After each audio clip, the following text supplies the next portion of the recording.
स्वागत है दोस्तों अपने YouTube channel ITI technical course में। जैसा कि सबको मालूम है, फर्स्ट ईयर और सेकेंड ईयर की अलग अलग निमी पैटर्न से आधारित PDF का सॉल्यूशन चल रहा है। जो पिछले बार पेपर आया था उसी का एनालिसिस कर रहे हैं कि कौन कौन से क्वेश्चन आए थे, क्वेश्चन का लेवल क्या था। दोस्तों हर बार क्वेश्चन यहीं से पूछ रहे, तो आप लोग भी तैयारी यहीं से कर लो। इस बार आप लोग सेकेंड ईयर में हो या फर्स्ट ईयर हो, ये तो सेकेंड ईयर का है। चैप्टर का नाम है DC मोटर। दोस्तों DC मोटर से पहले और वीडियो अपलोड कर दिए गए हैं, उनको ज़रूर देख लेना। इम्पोर्टेंट क्वेश्चन थे।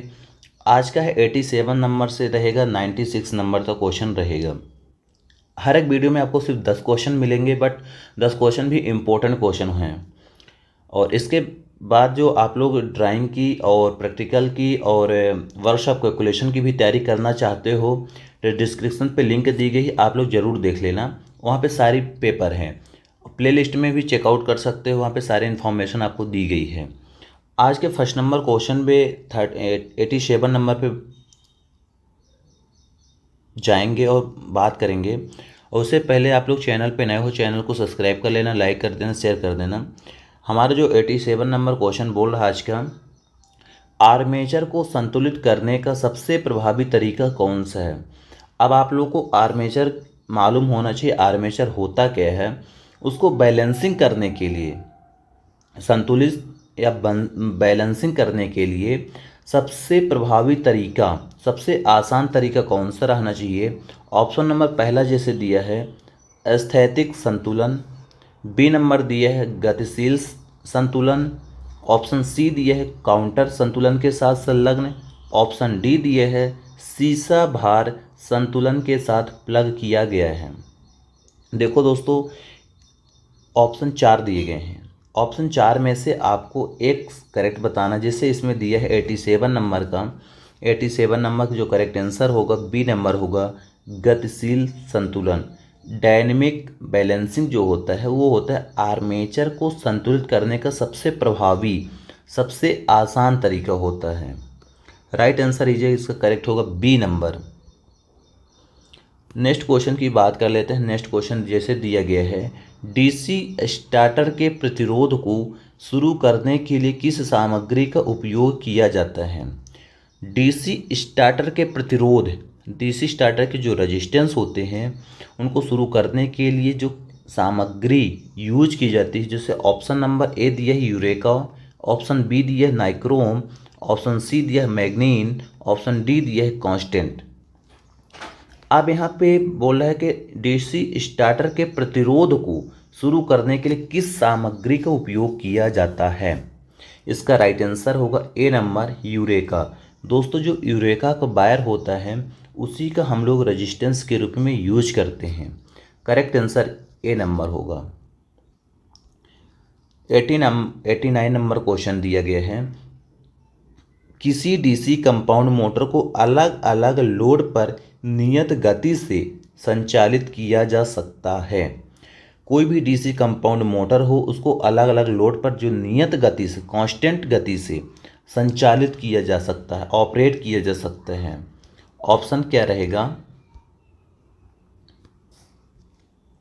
ऑप्शन यहाँ पे दिया गया है, ऑप्शन ये दिया है differential long shunt, cumulative long shunt, विभेदक differential short shunt, cumulative short shunt. इसका जो राइट आंसर होगा 89 का वो होगा B number cumulative long shunt motor. अगला क्वेश्चन है 90। DC शंट मोटर के साथ 3 पॉइंट स्टार्टर में 9 वोल्ट कॉइल कैसे जुड़ी होती है।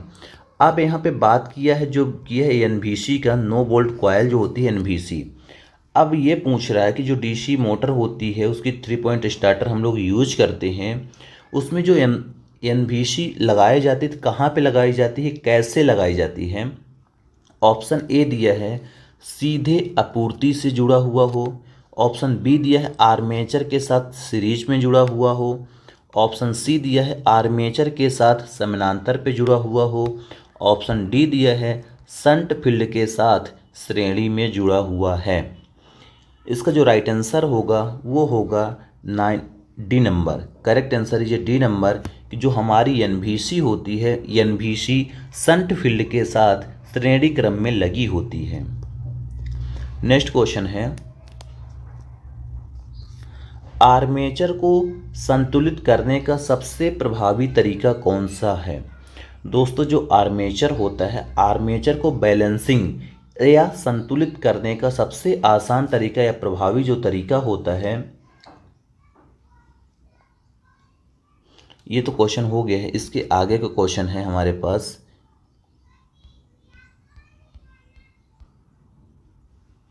वन क्वेश्चन है,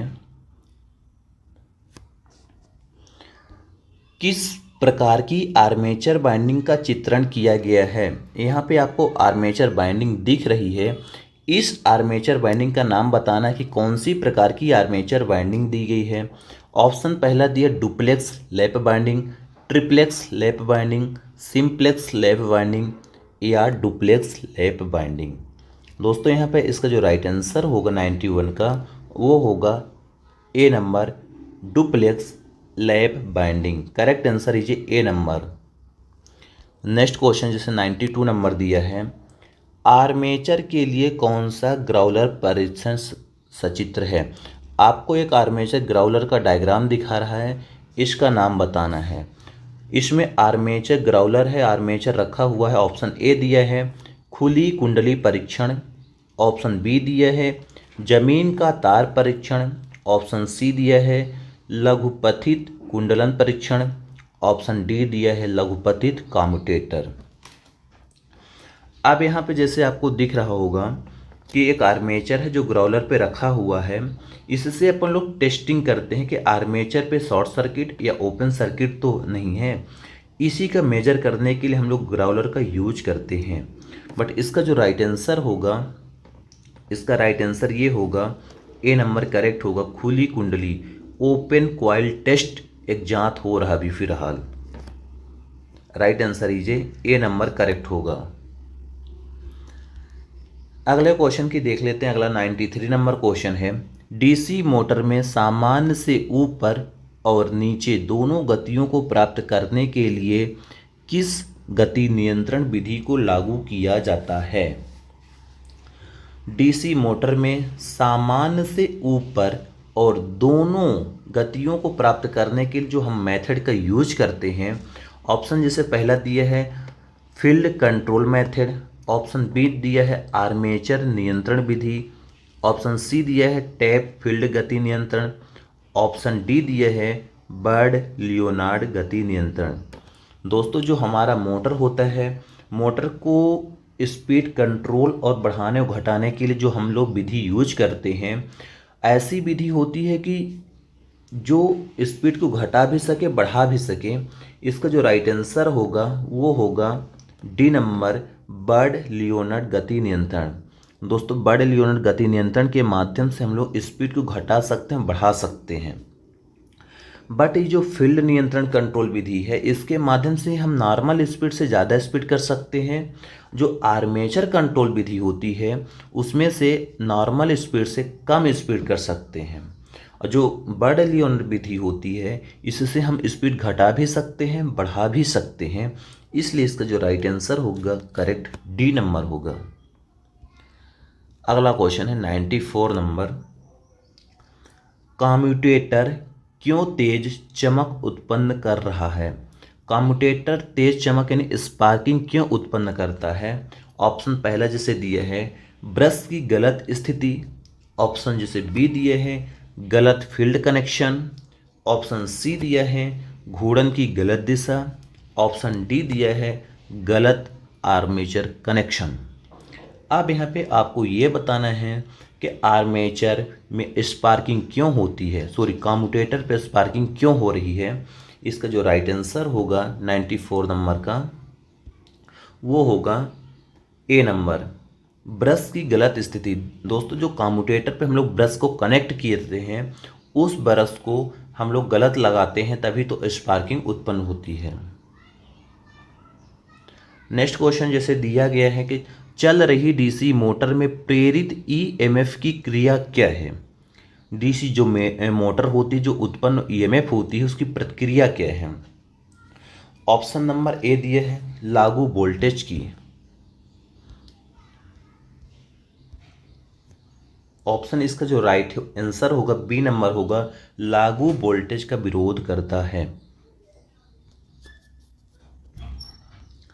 96 नंबर जैसे दिया, 96 नंबर पे यह है, किस मोटर पे यह विशेषता दी गई है। आपको कैरेक्टरिस्टिक्स दी गई है, इसमें से आपको दिखा रहा है। अब आपको बताना कौन सी मोटर की कैरेक्टरिस्टिक्स है। कैरेक्टरिस्टिक्स जो कर्व होता है, ऑप्शन जैसे ए दिया श्रेणी मोटर, ऑप्शन बी दिया संट मोटर, ऑप्शन सी दिया संचाई यौगिक मोटर, ऑप्शन डी दिया है विभेदक यौगिक मोटर। दोस्तों इसका जो राइट आंसर होगा वो होगा cumulative compound motor. Right answer is C number correct होगा। दोस्तों 10 क्वेश्चन हो गए हैं, आप लोग अच्छे से तैयारी कर लेना।